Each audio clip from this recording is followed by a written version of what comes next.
Hey guys, how is it going? Let's talk about a very common problem that bothers us all, that is graying of hair or white hair. Hey, my name is Dr. Shalu Jain and I'm a scientist. And because I'm a scientist, ये मेरा काम है research करना, so I thought I will do something about it. I read a lot about greying of hair कि बाल क्यों सफ़ेद हो जाते हैं, इसके रिस्क फैक्टर्स क्या हैं, क्या रीजंस हैं, क्या पोटेंशियल सॉल्यूशंस हैं और क्या कर सकते हैं हम इसके बारे में. So I thought I share some of the information with you. So reasons तो बहुत सारे हैं. Actually there are lot of reasons like diet बहुत एसेंशियल रोल प्ले करता है बालों के सफ़ेद हो जाने में, और बहुत सारी चीज़ें जैसे कि स्ट्रेस, हार्मोन्स भी रोल प्ले करते हैं, पोल्यूशन का जो लेवल है, और इसके अलावा बहुत इंपॉर्टेंट रोल प्ले करते हैं केमिकल्स जो हम यूज़ करते हैं in the form of like shampoos and conditioners. और अपने बालों को स्टाइल करने के लिए अगर बहुत सारा स्ट्रेस यूज़ करते हैं, मैकेनिकल स्ट्रेस और हीटनिंग और ये सारी चीज़ें, ये भी इम्पैक्ट करता है कि आपके बाल कैसे वाइट हो रहे हैं, कितने वाइट हो रहे हैं, किस एज में ये प्रोसेस स्टार्ट हो जाता है. बट सॉल्यूशंस, अगर हम सॉल्यूशंस की बात करें तो एक बार अगर वाइट हो जाते हैं तो इट इज़ वेरी अनलाइकली कि आप कोई भी ट्रीटमेंट या कोई ऐसा थेरेपी यूज़ करेंगे जिससे आपके बाल वापस नेचुरल ब्लैक हो जाएंगे. ये बड़ा अनलाइकली है. तो अगर कोई आपको प्रॉमिस करता है कि ऐसा कर सकते हो तो that can be a false claim.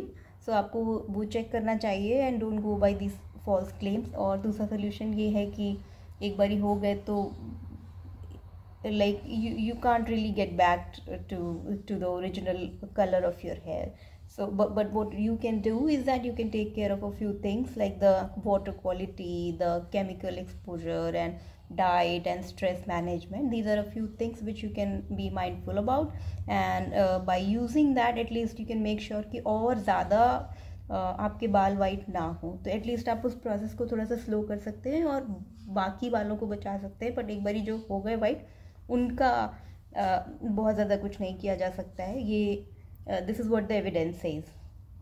और अब अगर हम बात करें वाकई सोल्यूशन की कि हम इसके बारे में क्या कर सकते हैं, तो the most potential solution I would suggest, you might disagree, but the most cost effective and most potential solution is to embrace it. एक बारी हो गए वाइट तो इट्स बेटर रादर कि उसमें बहुत ज़्यादा उसका अब एक स्ट्रेस लिया तो बाल वाइट हो गए, अब और स्ट्रेस लिया कि बाल वाइट हो गए, तो that will only compound your problem. इससे if you can embrace the change, like बाल सफ़ेद हो गए या बहुत सारे लोगों को बाल्डिंग का भी एक इशू होता है, तो इस तरीके के जो चेंजेस हैं जो एक बारी आ गए, अगर हम इस बात को समझ सकें और मान सकें कि these are the physical things which should not matter beyond a limit and we embrace that change.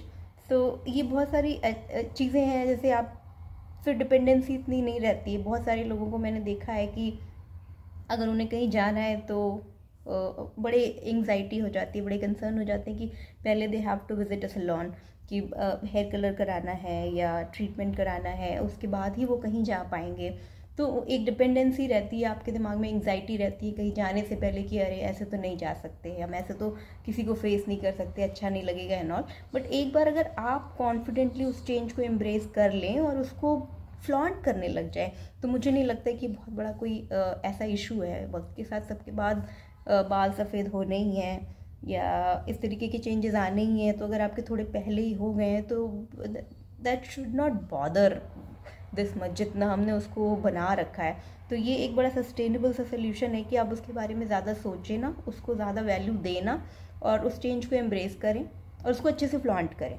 सो ये एक मोस्ट पोटेंशियल सोल्यूशन है. बट हाँ, आई एग्री कि ये काफ़ी बोल्ड मूव हो सकता है बहुत सारे लोगों के लिए. तो दूसरा सोल्यूशन हो सकता है कि आप उसको कलर कर लें. तो मैं बहुत स्ट्रांगली आपको सजेस्ट करूँगी कि अगर आपको कलर करना ही है तो you must not use chemicals, वो जो डाइज एंड ऑल आते हैं ना ब्लैक कलर के, ये डाई वो डाई, और जितने भी क्लेम्स हैं कि this is ammonia free, this is chemical free and natural herbal, ऐसा कुछ नहीं है. I have read quite like deeply about these things and I found that there are a lot of toxins जो ना कि सिर्फ आपके बालों के लिए but आपकी पूरी बॉडी के लिए बहुत बहुत harmful and the exposure to these chemicals that can do like really very serious harms in the long run. So sorry. तो बेस्ट तो यही है कि आप वो केमिकल्स तो एटलीस्ट ज़रूर अवॉइड करें, और अगर आप कलर करना ही चाहते हैं तो use natural henna as a solution, आप अपने बालों को नेचुरली थोड़ा कलर करने के लिए. सो अब अगर मैं अपनी बात करूँ तो I most of the time I don't do anything, I have just made peace कि हाँ मेरे बाल सफ़ेद हो रहे हैं एंड आई हैव चेंज, मतलब एक्सेप्टेड दैट. तो मैं बहुत ज़्यादा बॉदर करती नहीं हूँ, और जितना मैंने एक्सेप्ट कर लिया तो मेरे आसपास के लोगों ने भी कर लिया कि इनका ऐसा ही है, तो they are also fine, I am also fine. That is really very comfortable position. But कभी मुझे लगता है कि मुझे करना है तो I use a combination of natural henna plus indigo powder. So both these things are natural.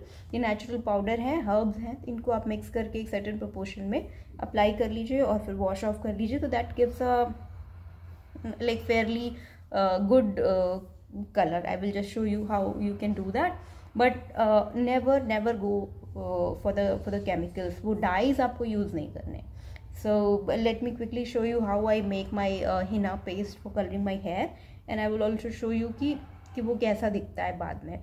और अगर आपको ये इन्फॉर्मेटिव लगा, यूजफुल लगा, if you think that makes sense, then please consider subscribing, that supports मी.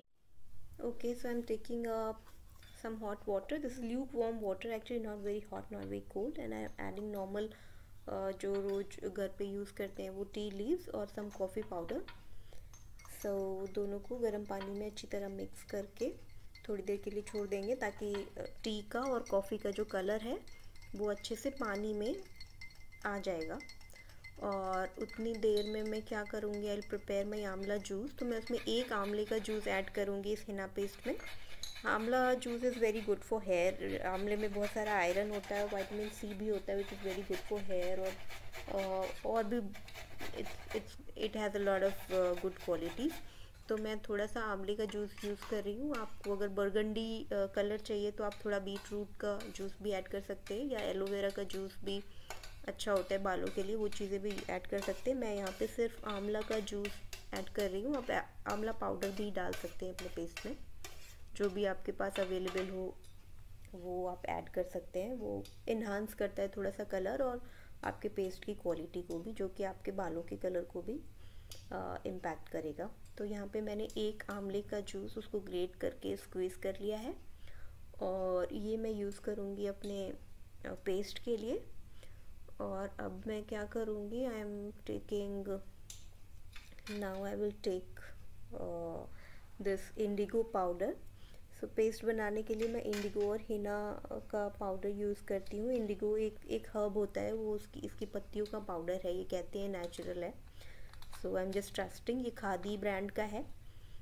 तो जितना लंबा आपका हेयर है, जितना आपको लगेगा उस हिसाब से मैं एक्चुअली इक्वल प्रोपोर्शन में इंडिगो और हिना को यूज़ करती हूँ. तो सेम प्रोपोर्शन में आप यूज़ कर सकते हैं. एक अच्छा कलर आ जाता है इससे. तो मैं 2 बड़े चम्मच इंडिगो पाउडर्स यूज़ कर रही हूँ. मेरे बाल बहुत लंबे नहीं हैं. और उतना ही मैं इसमें मेहंदी का पाउडर भी ऐड कर दूँगी. ये मैं नूपुर ब्रांड का मेहंदी पाउडर है, हिना पाउडर, वो यूज़ करती हूँ. इसमें कुछ चीज़ें जैसे कि ऐड किया हुआ है, लाइक कुछ और भी चीज़ें इन्होंने ऐड कर रखी हैं इस पाउडर में. So I am taking the equal amount of mehndi powder. और अब मैं इसमें बाकी की चीज़ें भी ऐड कर दूँगी. तो ये मैं आंवले का जूस इसमें डाल देती हूँ जो मैंने बना के रखा था. और मैं उसके साथ साथ यूज़ करूँगी वो जो हमने चाय का पानी बना के रखा था, उसको मैं स्ट्रेन करके डाल दूँगी इसमें. ये अभी भी थोड़ा सा गर्म है, एक्चुअली हल्के गर्म पानी में ही आपको अपना ये पेस्ट बनाना चाहिए, बहुत ठंडे में नहीं. तो मैं इसको ऐड करके अब इसको अच्छे से विस्क करूँगी. आप बहुत अच्छे से इसको विस्क करिए ताकि इसमें लम्प्स ना रह जाएं। और वैसे इसको ओवरनाइट रखना है, तो मैं इस पेस्ट को ओवरनाइट रखूँगी। अगर थोड़ा लम्प रह भी जाता है तो इट्स ओके, आप रात भर रखेंगे तो वो मॉर्निंग में भी आप उसको अच्छे से शेक करेंगे तो वो ठीक हो जाएगा। बट मेक श्योर कि आप एक अच्छा पेस्ट बना लें, और उसको बहुत रनी नहीं करना है। थोड़ा वाटर ऐड करके उसकी कंसिस्टेंसी को चेक कर लीजिए। बहुत रनी होगा तो जब आप पेस्ट अप्लाई करेंगे तो क्या होगा, वो पूरा गिरता रहेगा। तो ऐसी कंसिस्टेंसी जो बहुत रनी भी ना हो और बहुत थिक भी ना हो, ताकि ईजिली बालों में स्प्रेड भी आपको ईजिली करते बन जाएगा। तो ऐसा सा कंसिस्टेंसी कुछ मैंने बना लिया, और मैं इसको ओवरनाइट रख दूँगी और नेक्स्ट डे इसको यूज़ करूँगी। तो उसको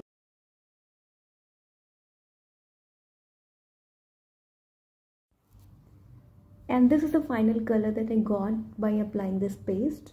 ये थोड़ा सा और डार्क हो जाएगा by tomorrow. So ये this is the look of the today. So आप देख सकते हैं थोड़ा सा reddish tinge है, थोड़ा सा golden, क्योंकि हिना का कलर ऐसे ही आता है. But this is better than using chemicals and toxins. It is not good as original hair, but definitely better than toxins. So I would say, if you must color your hair, go for the natural color, avoid toxins. And if you must not color, then try to embrace the change and keep it the way it is. So go for the natural looks. And if you like the content, please consider subscribing, and I'll come back to you and see you soon with some new and more interesting topic. Till then, bye bye. Hey guys, how is it going?